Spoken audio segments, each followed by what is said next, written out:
troubling Klitschko. Just picking one or two holes in the Klitschko defense.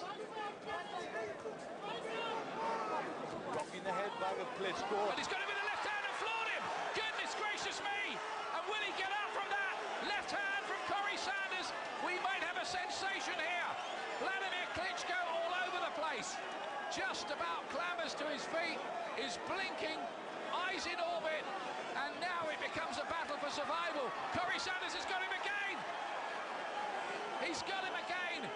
This time he's up very quickly, looks cut as well.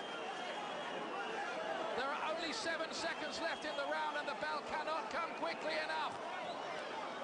Are the hopes of Vladimir Klitschko about to be demolished here? He's got through the opening round, but what incident, what drama.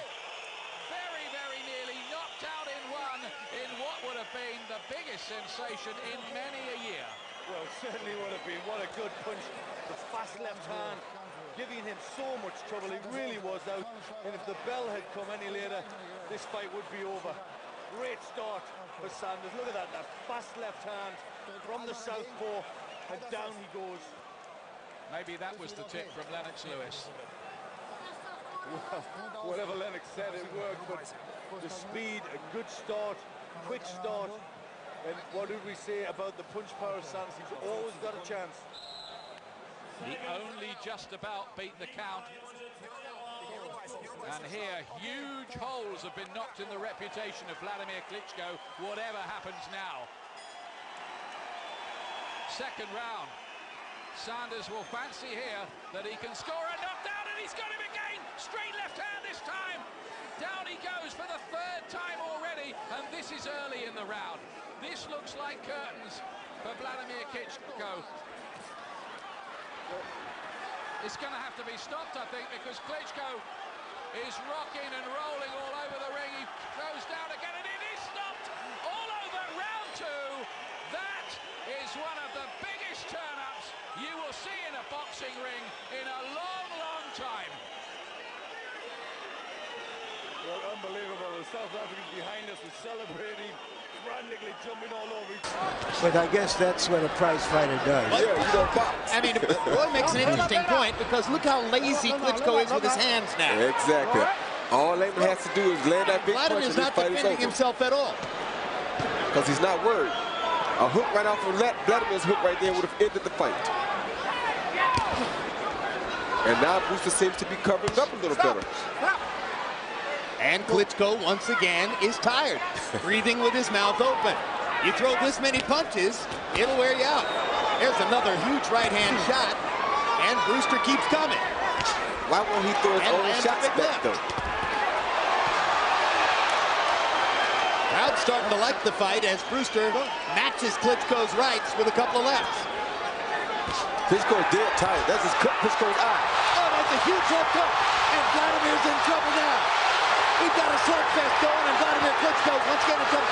And Robert Bird. 4, 5. Is that a standing 8 count? Yes, and Klitschko is dead. He said, no, it was not a standing 8 count. He ruled that because he went into the ropes as hard as he did, it was a knockdown. And Klitschko is dead tired. He doesn't even want it anymore. He's done. He will not make it out of these rounds. Klitschko's German trainer Fritz Zadunik said that if Vladimir got knocked out by Lehman Brewster, he should quit boxing. Well, he better quit there, because he's already going out here. He can't come back. He has no punching power. His legs are gone.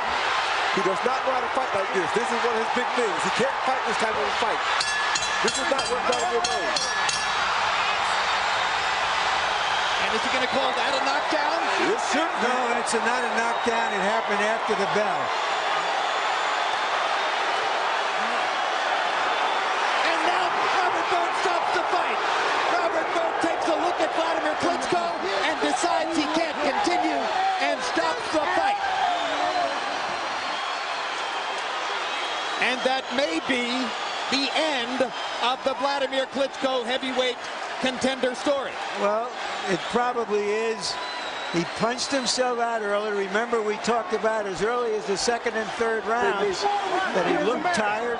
He was taking, he was throwing a tremendous number of punches, and he let Brewster off the hook somehow in the last round while he was tired. And Layman Brewster gets the win of a lifetime on a night when it looked as though he couldn't conceivably survive the beating he was taking.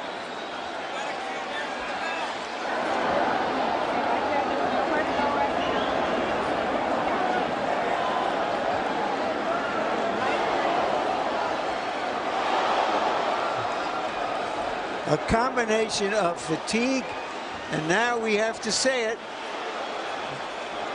a weak chin for a heavyweight. Very. You know, we've had some heavyweights, a lot of heavyweights with great chins, a few of them with good chins, but you can't fight in this weight class unless you have at least a good chin. Vladimir's chin makes Lennox Lewis look like granite. I didn't think I'd ever see that. It's not so much of his chin as it is his heart, though. He's like a dog that can't fight from the bottom. This is a guy who won an Olympic super heavyweight gold medal, who was as good as any amateur boxer in the world, who rose rapidly in the pros. Did he succeed too much too soon to have heart? Nope, he did not. He just never had it. It's just that he was so big, you never got a chance to see him fight from the downside. Do you think his older brother Vitaly has a markedly different personality? He has to not to uphold the family image, or else he'll be disgraced. So here's another look at how Layman Brewster ultimately set a trap and defused Vladimir Klitschko. There's how Klitschko finished the round, and Robert Byrd waited for him to try to make it back to the corner. And when Vladimir finally got up after about 15 or 20 seconds, as brother Vitaly rooted for him to come to the corner, Byrd looked at him and waved his arms. That was that. So Layman Brewster gets a win in a fight in which he took a monstrous beating. Yes, he did. A real monstrous beating. And Don King has a smile as wide as the Strip in Las Vegas.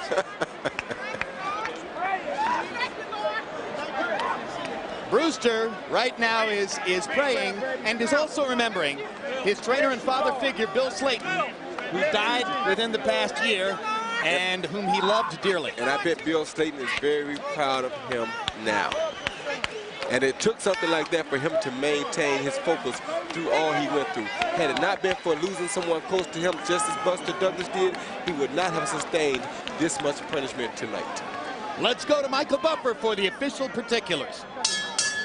Let's go!